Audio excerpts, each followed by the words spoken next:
दोस्तों नमस्कार। आज के पोस्टकास्ट में आपका सभी का स्वागत है। और आज हमारे साथ मौजूद है प्रतापगढ़ के बहुत अच्छे राइटर, कलाकार भी हैं और लिखते भी हैं। भजन, गीत, कहानियां बहुत कुछ करते हैं ये। तो आइए मुलाकात करते हैं, थोड़ा परिचय मिलेंगे। भाई साहब आपको नमस्कार। मैं ओम प्रकाश श्रीवास्तव, पंछी प्रतापगढ़ी, व्यंग्यकार, व्यंग कवि, कहानीकार, उपन्यासकार और कार्टूनिस्ट मैं हूँ और बाथरूम सिंगर भी हूँ। गा भी लेता हूँ थोड़ा बहुत आपके आशीर्वाद से। तो यही छोटा सा परिचय है जी। बाकी मैं व्यवसाय के साथ साथ मैं एडवोकेट भी हूँ। क्या बात, इन सभी आप तो मल्टी टैलेंटेड हैं। सब आप लोगों का आशीर्वाद से। तो आशीर्वाद क्या, आप भी तो गुरु हैं एक। तो आइए हम शुरू से शुरू करते हैं। जी जी जी जी। तो पंछी जी, ये नाम पंछी की वजह, मतलब पंछी क्या है इसकी वजह बताइए। मतलब आपने हाँ, ये बहुत अच्छा सवाल किया आपने जी। दरअसल जो साहित्यकार होता है वो आज कविता लिख रहा है, कहानी, अगले दिन कहानी लिख रहा है कि या उपन्यास लिख रहा है या कार्टून। एक पंछी जो होता है कभी इधर बैठे, कभी उधर बैठे, कभी उधर बैठे, कभी उधर बैठेगा जी। तो वो चीज मुझे लगा कि मेरे अंदर पंछी है शायद। पंछी कौन सा पंछी? उड़ने वाला पंछी? हाँ, ये साहित्यिक पंछी है। अच्छा, साहित्यिक पंछी जो कभी कार्टून भी बनाता है, कभी लेख भी लिखता है, कभी कुछ। तो इसलिए मैंने अपना नाम स्वनिर्मित इसको कह सकते हैं आप जी कि माँ बाप ने पैदा किया तो उन्होंने एक दूसरा नाम रखा ओम प्रकाश श्रीवास्तव, लेकिन मैंने अपने अंदर जो महसूस किया, जो मैंने पैदा किया, उसका नाम पंछी प्रतापगढ़ी है साहब। तो वैसे आपको, हमको लगता है प्रतापगढ़ के सारे लोग आपको इसी नाम से ही जानते हैं। जी हाँ, मैं खुद भी अपने आप को इसी नाम से जानता हूँ। मैं ओम प्रकाश श्रीवास्तव मैं भूल ही गया हूँ। पंछी ही जानते हैं, मैं पंछी ही जानता हूँ। तो हमारा सवाल ऐसा है कि हम आपसे ये पूछना चाहते हैं कि मतलब आप क्या कवि हैं? जी, आपने कहा मैं कवि हूँ। मैं कवि हूँ, गीतकार भी हैं। और आपको बता दें सबसे पहले हम उपन्यासकार, हमने हमारी शुरुआत जो है वो उपन्यास लिखने से हुई। कविताओं में धीरे धीरे मैं आया हूँ बाद में जी, लेकिन मैंने पहले उपन्यास लिखना शुरू किया है जी। उसके बाद से फिर 2-4 सालों, मतलब लगभग मैंने 9 उपन्यास लिखे हैं। वाह। और 9 उपन्यास में एक उपन्यास फैजाबाद से, जो आजकल अयोध्या के नाम जाना जाता है, वहाँ से एक अखबार निकलता था, उसमें धारावाहिक छपता था वो। ये कब की बात बता रहे हैं? ये लगभग 20-25 साल के पहले। 20-25 साल, यानी कि हम सन 2000 में चले जाएंगे। नहीं और जाइए, क्योंकि हमारे 92 से हमारी साहित्यिक यात्रा शुरू हुई जी। 92 से आप लगे मंचों पे मैं आया हूँ। उसके पहले मैं लिखता रहा हूँ। आपका कौन सा उपन्यास है जो छपा और मार्केट में आया है? छपवाया नहीं हमने, लेकिन हाँ धारावाहिक जो निकला है अयोध्या से, हाँ, उसका नाम था पोस्टमार्टम रिपोर्ट। पोस्टमार्टम रिपोर्ट ये आया जी। अगर इसे लोग पढ़ना चाहते हैं, अगर उनको कैसे मिलेगा ये? अब तो बता पाना कठिन है, अब मुश्किल। हाँ, अब नहीं मिल पाएगा वो। हमारे एक बहुत अच्छे मित्र, हिंदुस्तान के बहुत ही अच्छे कवि रहे हैं, ताराचंद तनहा, हास्य कवि, अयोध्या के ही रहने वाले हैं जी। उनके ही माध्यम से वहाँ पर वो अखबार में छपा था वो निरंतर। मुझे एक प्रति मिली थी, उसके बाद तो नहीं मिली, लेकिन हाँ छपता तो रहा ही बराबर। एक प्रति शायद घर पर रखी भी होगी। तो आप कवि है तो प्रोग्राम में भी जाते होंगे? बिल्कुल बिल्कुल, मैं हिंदुस्तान के लगभग सभी बड़े बड़े जिलों में मैं काव्य मंच का मुझे अवसर मिला है, आपके आशीर्वाद से मैं गया हूँ वहाँ पर। लोगों की तालियां ही बटोरी। बात क्यों कहते हैं तो बहुत अच्छा लग रहा है आपसे बात करते हुए। जी। तो आप लिखते हैं कोई ऐसा गीत या कुछ ऐसा, कुछ आपका जो फेमस हुआ लोग? मैं खासतौर से मैं व्यंग लिखता हूँ, व्यंग कवि। व्यंग कवि। तो व्यंग में आपका कुछ ऐसा कुछ हो खास तो जरा हमारे दर्शकों के लिए शेयर करें। व्यंग सरकार में भी हुआ करता है और समाज में भी हुआ करता है। आपने कहा सरकार है, क्या कभी आपने ऐसा कोई व्यंग किया जिस पर लोग बड़ी बुराई कर रहे होंगे? भाई सरकार को उन्होंने व्यंग किया। चर्चित बहुत हुआ है। अभी एक कहिए, मैं छोटा सा सुना देता हूँ आपको। जी बिल्कुल बिल्कुल। वकीलों पे लिखा था जी, चूंकि मैं खुद भी वकील हूँ जी, लेकिन लिख दिया माँ सरस्वती ने आशीर्वाद दिया, मेरे दिमाग में आया, मैंने उसको कागज पे लिख दिया। अब मैं वही आपको सुना देता हूँ। बिल्कुल। वकीलों व्यंग देखिएगा। मेरी बीबी के बाप हाँ। मेरी बीबी के बाप जी। हाई कोर्ट में किसी ऊंचे पद पे आसीन थे। हाँ। हाई कोर्ट में किसी ऊंचे पद पे आसीन थे, बड़ी ऊंची हस्ती वाले थे। वाह। इसीलिए तो जब वो मरे थे हाँ। तो एक दिन का हाई कोर्ट बंद था।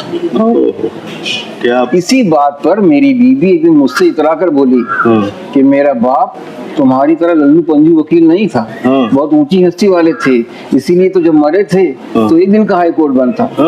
बेगम के घमंड पे तमाचा मारते हुए मैंने कहा, बेगम जी। अपने बाप पर इतना मत इतराओ, उनसे ऊंची हस्ती वाला तो मैं हूँ।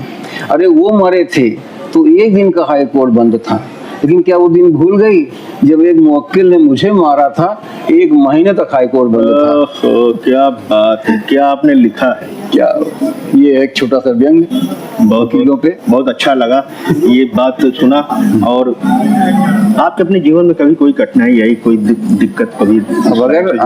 अगर आदमी जिंदा है तो कठिनाइयां तो आती ही आती है। हर आदमी के जीवन में कठिनाई है, कोई भी। भगवान राम परेशान रहे हैं। हाँ, ठीक। भगवान राम परेशान रहे हैं, भगवान है। तो कठिनाई तो जो भगवान के अंदर है तो इंसान के अंदर तो आई जाएगी। समस्याएं, और जान ही रहे हैं कि देश में क्या समस्याएं हैं। मेन चीज गरीबी है, बेरोजगारी है।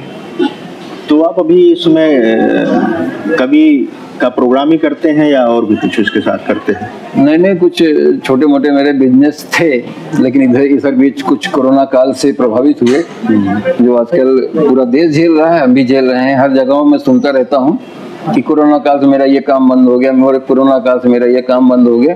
तो ये मेरे साथ भी ऐसा हुआ है। कोरोना काल ने बहुत ही ज्यादा नुकसान पहुंचाया, काफी दिक्कत जी।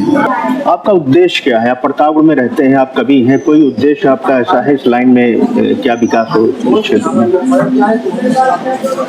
इस मामले में माहौल बताइए, प्रतापगढ़ का क्या माहौल है? प्रतापगढ़ का माहौल तो अच्छा ही है। साहित्यिक गतिविधियां यहाँ बहुत होती हैं, बहुत सारे कवि यहाँ पे जन्मे हैं जो कि हिंदुस्तान में पूरा नाम कमाए हुए हैं। आजकल हमारे प्रतापगढ़ के हमारे अनुज ही हैं, इमरान प्रतापगढ़ी, जिसको आप जानते ही होंगे। उन्होंने तो गजब का तहलका मचाया हुआ है, बड़े बड़े को हिला कर रख दिया है। वो हमारे अनुज हैं वो जी। और साहित्यिक गतिविधियां की वजह से हिंदुस्तान चर्चा में रहा है, प्रतापगढ़ चर्चा में रहा है हमेशा। और कार्यक्रम होते रहते हैं, बहुत बड़े बड़े कार्यक्रम यहाँ पे हुए, जहाँ पे बड़े बड़े लोग, महादेव वर्मा और इस तरह के राम कुमार वर्मा वगैरह, इस प्रकार के कभी उस समय आते रहे हैं, जो आज तक शैल चतुर्वेदी होते हुए हम कह सकते हैं कि नीरज जी वगैरह वगैरह यहाँ पे प्रतापगढ़ की धरती पर आते रहे हैं, और सब अपने साहित्य से प्रतापगढ़ को भी गौरवान्वित करते रहे हैं जी। तो अच्छा है, कोई खराब नहीं है। और ऐसा कुछ खास स्टोरी आपके जिंदगी का कुछ हो तो हमारे दर्शकों के सामने आप शेयर कर सकते हैं?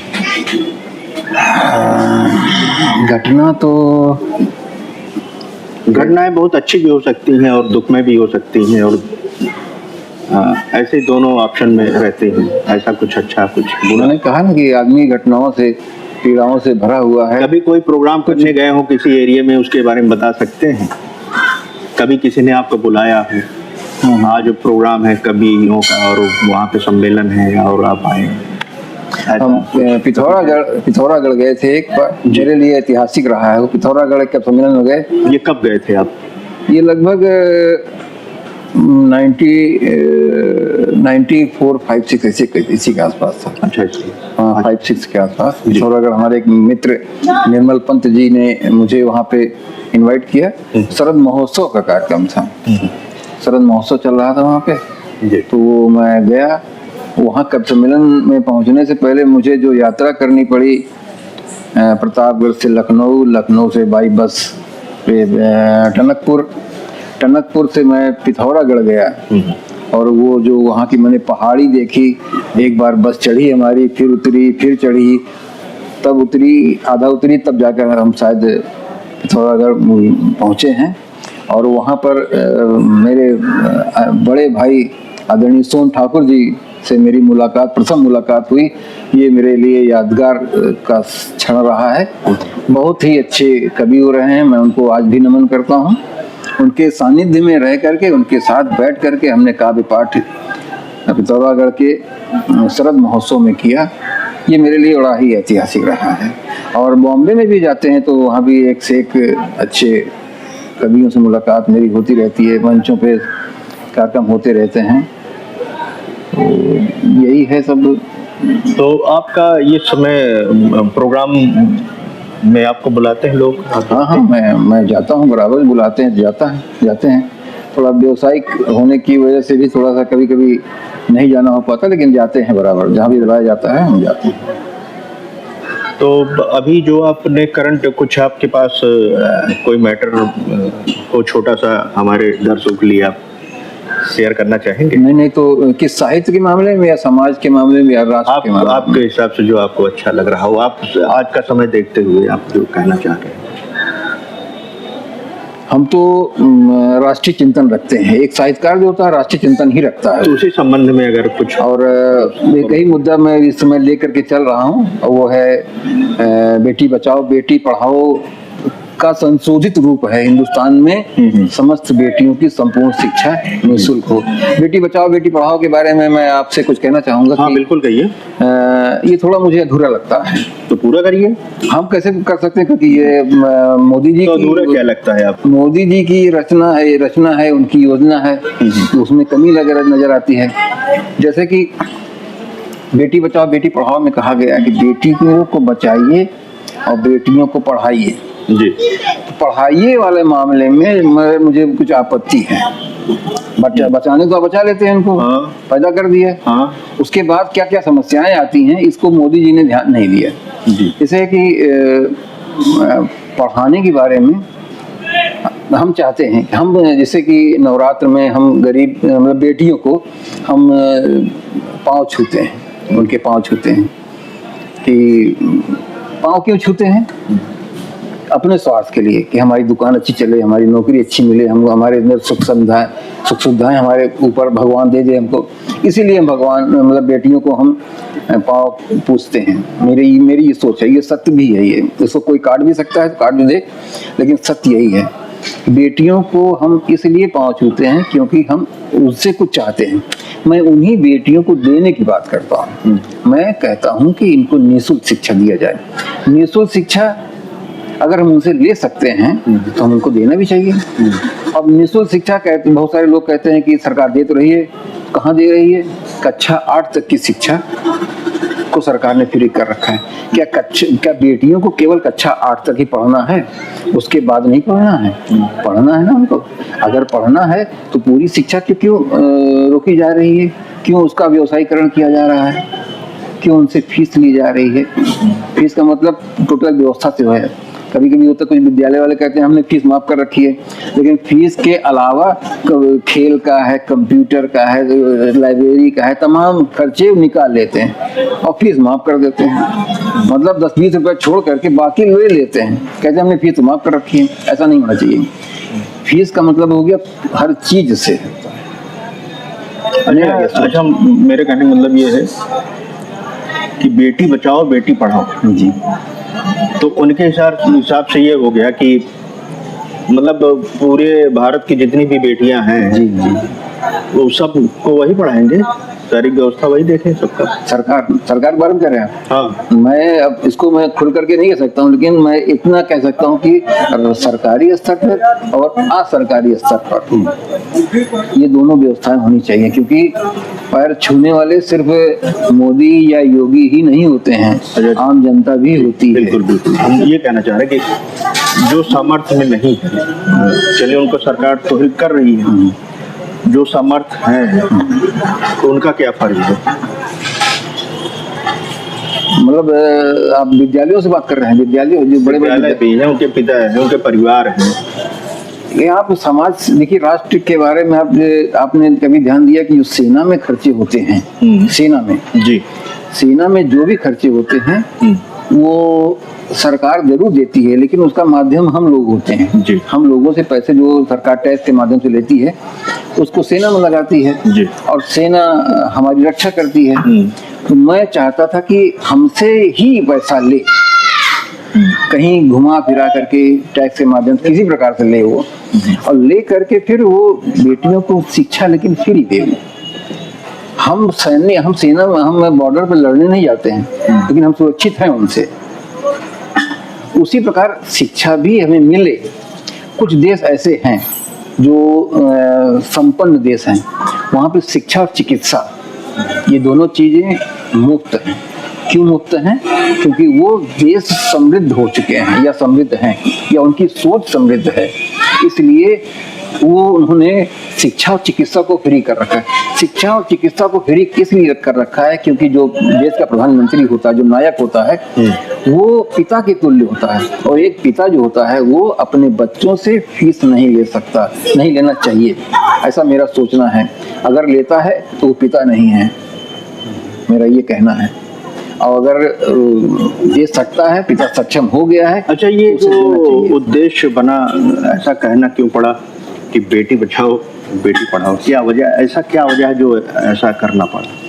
अब ये समस्याएं देखने को मिलती हैं, जैसे कि बहुत सारी बेटियां, हमारे एक परिचित में नाम नहीं याद है, हमारी कोचिंग भी थी कभी, उसमें पढ़ने भी आती थी। वो पढ़ना चाहती थी आगे जी, तेज थी पढ़ने में, लेकिन वो पढ़ नहीं पाई क्योंकि उसके पिताजी सक्षम नहीं थे। आज शिक्षा जो है वो सक्षम लोगों के हाथ में चली गई है। गरीब लोग अगर डॉक्टर बनना चाहें, इंजीनियर बनना चाहें, तो वो नहीं बन सकते हैं। क्या उनके अंदर काबिलियत नहीं है? काबिलियत है उनके अंदर, उनको भी बनना चाहिए। सरकार को इस तरफ भी ध्यान देना चाहिए कि उनकी शिक्षा, हर बच्चे को शिक्षा निःशुल्क मिले। जो तेज होगा वो आगे बढ़ेगा ही बढ़ेगा, जरूरी नहीं सबको हमारे बढ़ेगा। सवाल का मुझे जवाब ही नहीं मिला, हम जो पूछना चाह रहे हैं। हाँ, क्या हमारा सवाल यह है कि क्या वजह है कि बेटी बचाओ और बेटी पढ़ाओ? तो बेटा बचाओ बेटा पढ़ाओ ऐसा क्यों नहीं? बेटी बचाओ बेटा पढ़ाओ अच्छा, ऐसा आप क्यों? बेटों से, ये तो खैर ये सरकार की बात है, सरकार ने बेटी बचाओ बेटी पढ़ाओ ही क्यों रखा? हाँ, ये तो आप उनसे पूछ सकते हैं। लेकिन अगर आपने मुझसे, आपके हिसाब से लेकिन अगर आपने मुझसे पूछ लिया है, क्योंकि आप बोल भी तो रहे कि अगर आप इतना पढ़ा रहे हैं तो पूरा तरीके से आप उनकी व्यवस्था करिए, पूरा पढ़ाइए, तो इसलिए मैं उसके बारे में पूरा चाहते हैं। इसका मतलब आपको इसका अनुभव होगा। हाँ, मैं बता रहा हूँ कि अगर आपको बेटियों पर ही इतनी संदेह या आपत्ति है, तो आप इतना ध्यान रखिए कि आप कभी बेटों का पांव छूते हैं? आप, मैंने अभी भी कहा थोड़ी देर पहले, आप कभी आपने बेटों का पांव नहीं छुआ, बेटों से आशीर्वाद नहीं लिया, लेकिन बेटियों का पांव छूते हैं आप। तो जब पांव छूते हैं, जिसका पांव छू रहे हैं, जिसको जिससे मांग रहे हैं, मैं उसी की वकालत करूंगा। मैंने बेटियों को ही चुना है, इसलिए। तो क्या यही वजह है? नहीं, ये वजह तो है ही है, लेकिन हम समझते हैं कि यही वजह ही उचित है, क्योंकि हम बेटियों से मांगते हैं। बेटों से तो हम उम्मीद है ही है कि हाँ हमारा वंश चलाएगा, ये करेगा वो करेगा। बेटियों से तो आदमी ये आशीर्वाद मांग के चलता, हम बेटों से आशीर्वाद नहीं मांगते हैं। बेटे हमको हमारे घर को संभालते जरूर हैं जी, लेकिन बेटियों से हम आशीर्वाद मांगते हैं कि हमारा घर में सब संभले रहें। तो जब हम बेटियों से, मैं बार बार कह रहा हूँ कि जब मैं बेटियों से मांग सकता हूँ, तो बेटियों को देता क्यों नहीं हूँ? देना क्यों नहीं चाहिए मुझे? अच्छा, तो बेटियों के प्रति सोचते हैं, बेटे के लिए नहीं सोचते? बेटे सोचे सुझाए हुए हैं। अच्छा, उनके बारे में कुछ सोचना नहीं है, उनको सोचने की जरूरत ही नहीं है, सिर्फ सोचना है, सिर्फ बेटियों के बारे में सोचना। बिल्कुल बिल्कुल, क्या बात है, बहुत अच्छा आप सोच रखते हैं। मतलब बेटी ही है जिसके बारे में हमें सोचना है, बेटे के बारे में सोचना ही नहीं है। बिल्कुल बिल्कुल बिल्कुल, क्योंकि बेटे तो सब पक्का है, 100% हो, तो वो तो मंझे हुए हैं, समर्थ हैं और परिपक्व हैं, सुलझे हुए हैं, अपने पैरों पे हैं वो जी। अब अगर कोई बहक जाए, भटक जाए, तो वो अलग बात है, लेकिन बेटों से पूरा परिवार। आपसे बात करके ऐसा लग रहा है कि दुनिया जब से है तब से बेटे आज तक एकदम परफेक्ट ही गए हैं, कभी कोई कमी नहीं आई है। सिर्फ कमी अगर आई है तो बेटियों की है। ये तो ये सवाल तो आप योगी मोदी जी से करिए। आप हम बेटी बचाओ बेटी पढ़ाओ ही क्यों रखा? हम क्यों जाएंगे बेटा? ये मेरे साथ सवाल बहुत आया है ये, और मैंने सबको जवाब वही दिया है कि अगर आप बेटियों से मांग रहे हैं तो अभी मेरा मेन सवाल का जवाब मिला ही नहीं। जब सवाल ये था कि बेटी बचाओ बेटी पढ़ाओ, अब बेटा बचाओ बेटा पढ़ाओ। अब आप उसमें खोदिए मत आप बहुत जी, लेकिन वो कुछ तो आप नहीं समझ गए हैं, उसमें कुछ कहना हम नहीं समझ पाए भैया। हम नहीं समझ, मैं वकालत, मैंने सामने बैठे, मैंने लोगों से कहा, मैंने ये जो आप सवाल कर रहे हैं ना हमसे, ये बहुतों ने मुझसे पूछा आप बेटों के लिए क्यों नहीं कर रहे हैं? हमने कहा मैं बेटियों के लिए कर रहा हूँ, बेटों के लिए आप कर लीजिए। आप अगर आपको समस्या उसमें नजर आती है बेटों की चलिए ठीक है, हम तो आप बेटों के लिए कर लीजिए आप। हम आगे आते हैं। चलिए ठीक है, बेटियों के लिए तो भाई मुझे छोड़ हम दीजिए। देखिए परिवार है, मीडियम परिवार है, लोअर परिवार है, हाई क्लास के परिवार है, उनके पास बेटी भी है, बेटा भी। तो मतलब किनकी हेल्प होनी चाहिए, मीडियम परिवार की बेटी का, या हाई क्लास के, या एकदम लोअर? शिक्षा में हाँ, मैंने क्या जो सरकार कहती है कि हम मैंने क्या कहा, मुझे डॉक्टर इंजीनियर, हिंदुस्तान में समस्त बेटियों की संपूर्ण शिक्षा निःशुल्क हो, ये मेरा नारा है। ये इसका मतलब क्या हो गया, समस्त बेटियों मतलब वो क्या हो गया, वो तो पूरा हिंदुस्तान की बेटियां हो। हिंदू XYZ। सिख ईसाई, हमारे भारत में अमीर जितने भी बेटियां हैं, जी, जी। किसी भी कास्ट की हों, किसी भी हिंदू मुस्लिम वो सिख, सबके ईसाई, लिए फिर पूरी पढ़ाई, अमीर गरीब भी उसमें हम वही तो मेरा कहने का मतलब है। और उसमें हाई क्लास, लोअर क्लास, संपूर्ण शिक्षा जो मेरा, हम उनको भी ले रहे हैं ना, जो सामर्थ्य है करने के लिए, बेटियों को पढ़ाने के लिए भी समर्थ है भाई, आप उनको भी जोड़ रहे हैं उनके साथ। सब आप वो उनको जो समर्थ हैं, हम उनसे कहना चाहेंगे कि इनडायरेक्ट सरकार को मदद करें ना, इस शिक्षा को निःशुल्क कराने में। सरकार सोचती होगी कि भाई पैसा आए तो हम काम करें, तो सरकार की इस योजना को आप सफल कराइए ना। हमने क्या कहा, हमने सेना को खर्चा हम देना नहीं जाते डायरेक्ट, हम सेना को खर्चा आप टैक्स के माध्यम से देते हैं, तो सरकार के माध्यम वाया सरकार होते हुए सेना तक पहुंचती है, और सेना हमारी सुरक्षा करती है। तो बेटियों की शिक्षा हो या चिकित्सा हो, ये सब टैक्स के माध्यम से हो सकता है। हमने कुल मिला के आपके हिसाब से हमारे भारत में जितनी भी बेटियां हैं, चाहे छोटे परिवार से हो या बड़े परिवार से हो, लोअर परिवार, बिल्कुल उनकी पूरी सहायता, पूरा पढ़ाने का खर्च, पूरा सब कुछ सरकार उसको अपने हाथ में ले। बिल्कुल ऐसा होना चाहिए, बिना हुए हिंदुस्तान का कल्याण भी नहीं होगा। अच्छा चलिए मान लेते हैं सरकार ने पूरा अगर सपोर्ट कर भी दिया कि भाई चलो जितनी भी बेटियां हैं हमारे भारत में, जिसकी भी एक बेटी हो, 4 बेटी हो, सबको हम पढ़ाएंगे, पूरा खर्चा देंगे जब तक वो जिएंगी, तो वो ठीक रहेगा आपके हिसाब से? और क्या, बहुत बढ़िया है। मैं तो ये चाहता हूँ।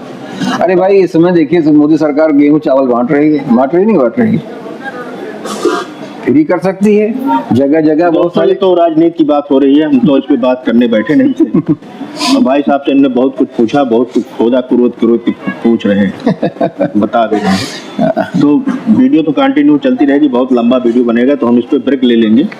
और हमारे कवि जी हैं प्रतापगढ़ के, पंछी जी हैं, तो काफी मशहूर है पूरे जिले में, इनको जानते हैं लोग, और इनसे आज हमारी वार्तालाप हुई है, और एक विषय पे बेटी बचाओ बेटी पढ़ाओ, इसका थोड़ा कनेक्शन, थोड़ा हमारा इसको बैलेंसिंग में हमको थोड़ा चेक करना, मतलब समझना पड़ेगा कैसे क्या है। पंछी जी आपका बहुत बहुत स्वागत, धन्यवाद। और हम चाहते हैं कि दोबारा हमसे आप हमारे चैनल पर हमारे दर्शकों के लिए आप फिर से एक बार समय देंगे। जी, हम आपसे फिर बात करेंगे।